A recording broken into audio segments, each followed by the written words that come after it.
नमस्कार. सरकारी कर्मचारी या यूट्यूब चॅनलमध्ये आपलं खूप खूप स्वागत आहे. सरकारी कर्मचाऱ्यांना 8व्या वेतन आयोगाला मंत्रिमंडळाची मंजुरी. चला तर याबाबतची सविस्तर माहिती पुढील प्रमाणे पाहूया. तत्पूर्वी चॅनलला सबस्क्राईब केलं नसेल तर चॅनलला सबस्क्राईब करायला विसरू नका. 8वा वेतन आयोगाबाबत आत्ताची मोठी महत्त्वपूर्ण वृत्त समोर येत आहे. काल दिनांक 28/10/2025 रोजी केंद्रीय कॅबिनेट मंत्रिमंडळ बैठकीत झालेल्या निर्णयात 8वा वेतन आयोगाच्या कामकाजास हिरवा कंदील देण्यात आला आहे.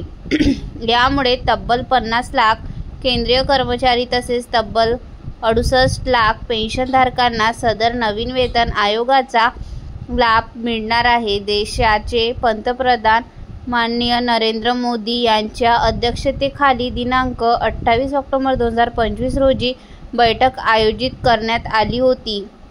या बैठकीमध्ये सदर 8वा वेतन आयोगाच्या प्रस्तावाला मंजुरी देण्यात आली आहे. जानेवारीमध्ये नवीन वेतन आयोगाला मंजुरी देण्यात आली होती, तर दिनांक 28/10/2025 रोजी नवीन वेतन आयोग समितीचे गठन करण्यास मंजुरी देण्यात आली आहे. यामध्ये सर्वोच्च न्यायालयाचे माजी न्यायाधीश न्या.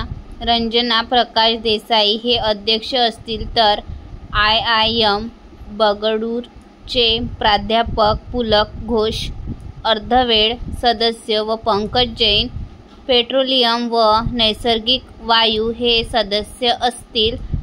सदर समिती पुढील 18 महिन्यात आपल्या शिफारशी सरकारला सादर करणार आहे. यामुळे निश्चितच 8वा वेतन आयोगासाठी सप्टेंबर 2027 पर्यंत वाट पाहावी लागेल. धन्यवाद.